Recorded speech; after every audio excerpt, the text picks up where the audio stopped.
Hey everyone, we are back with our playthrough of Liberty or Death. This is turn 7, and today we have the British and French eligible.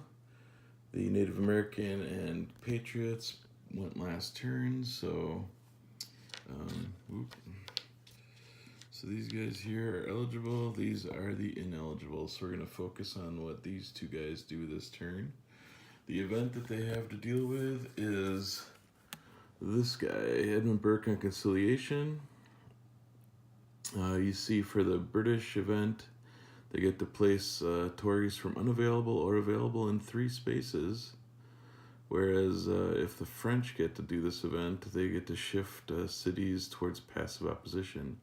But you'll see in the line there on the top, the British are going to get to go before the French here. So it goes British, then the Native Americans, which are out, and then the French. So the British get the first go. So let's see what the British do here. And I have a feeling they're going to jump on that action. But let's make sure with the flow chart. So first of all, can they play the event? They absolutely can. They're not prevented. So let's go here, and you'll see the first one, opposition greater than support. That is not true. In fact, support right now is 1 greater than opposition. So we can skip that and go to the second one, which is event places British pieces from unavailable. And this one does do that. This allows us to play 3 Tories from unavailable.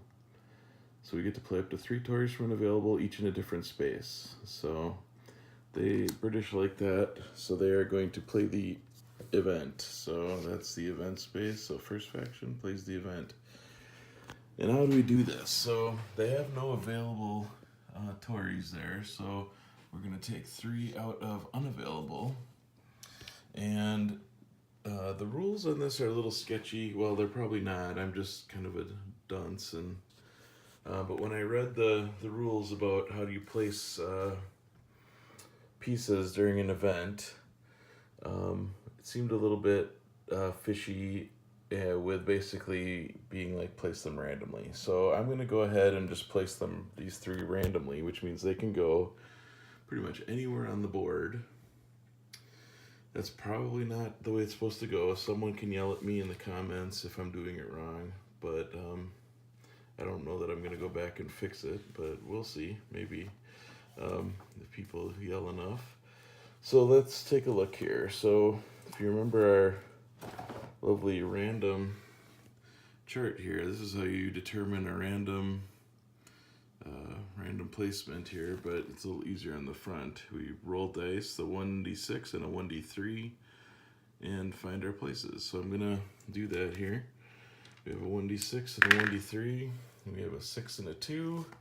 So the first Tory goes to Charlestown. So let's take a Tory, we'll put him there. That is enough to get some British control in Charlestown. Let's do the next, is 5 and 3, so that is Boston. So another Tory goes into Boston. Up there, Boston's already pretty full, but hey, why not? And the last Tory we have is 3-2, which is Pennsylvania, and that's another place that is loaded with the British, so they had another Tory there in Pennsylvania. So that is it for the British's turn. Fairly simple when you get to do the events. They go pretty fast. So what's next for turn 7? Up next are the French. And let's take a look at our flowchart for the French, who still, if you remember, they're preparing for war, but they're at 8 and they need to get all the way to 16 prepare for war. So let's look at the French here. Can they play the event? They cannot, because it was already played by the British. So we're going to go down here. Are there greater resources greater than 0? They are. They're at 5, actually. So we go down. Treaty of Alliance played. It has not been played. And then it says, are the Patriot resources less than 1d3? And the Patriot resources are actually at 4. So there's no reason to roll a dice there. The answer to that is going to be no. So we get French agent mobilization. So in one of the places, Quebec, New York, New Hampshire, or Massachusetts, they're going to add 2 militia. First to add most rebel control, and then where the most patriot units are. So we only get to do it in one space. So, and this does cost the French a resource, so they're going to drop down 1. And so we have Quebec here. If we put 2 militia there, nothing changes. It'll still be British control. If we do, what were the other options here? New York. New York, if we put 2 militia in there, it will no longer be British controlled. It'll be neutral or uncontrolled. So that's an option. What about New Hampshire? New Hampshire's already got 2 militia in it and is already under our control, and Massachusetts is the same, already under our control. So I think where we're going to see the most change here towards patriot control is in New York. So let's take 2 militia from our available forces. We'll put them in New York there. They're face down because they're still they're underground, they're not active. And this control leaves. And so now New York is uncontrolled. So that's exciting. So then it also says, after French mobilization, they will then move 1 blockade from unavailable to the West Indies, and if none, move up to 3 French regulars from unavailable to available. Well, on the last turn, we moved the last squadron up to the West Indies. So we have none down here, so that lets us move 3 regulars to available. And you know what that means. That bumps up our French prep 3 more spaces. So we go from 8 to 11, and we're getting very close to being able to play that Treaty of Alliance and getting all these French troops into the war, which would be very nice to help the Patriots up here. We're kind of stuck, surrounded by green and red cubes. But anyway, that's turn 7.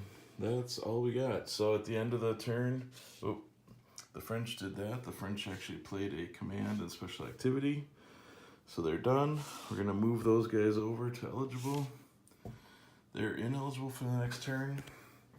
We know the next turn is a French settlers help. So you'll notice this one only has 1 event choice on the bottom. So this helps both factions, or all 4 factions, I should say, equally. So if someone does do the event, it will be, they'll just pick that event. So we'll see how that goes. It looks like we have the Native Americans and Patriots first. So it looks like the Native Americans will have first dibs on this one. So I'm going to put Edmund Burke out. Let's move him into the active place and draw a card here. And oh boy, look at that. We have our first Winter Quarters card. And Winter Quarters is kind of a, it ends the year basically. So we're going to move to 1776. And it becomes this kind of lets you do all these things. So we're going to check for victory. We get to get resources. There's all sorts of stuff. It's kind of like a maintenance round almost. And then we also get to do a little action in there. So Winter Quarters are kind of a big deal. There's only 6 of them in the deck. So each one is, you set up the deck so that each one is in the bottom half of each year's cards. So so this one is up, so that means there's a few cards left in this deck, but yeah, so I think Winter Quarters, that's going to be its own turn. And what you do with Winter Quarters is you immediately make that the active card, and you put the card that would have been active back up there. So we know the French settlers will be coming out next turn, and right now we're going to deal with Winter Quarters, which is a big deal, and we'll go over all of that in the next turn. Thanks everybody for stopping by. We'll be back with our first Winter Quarters turn next time.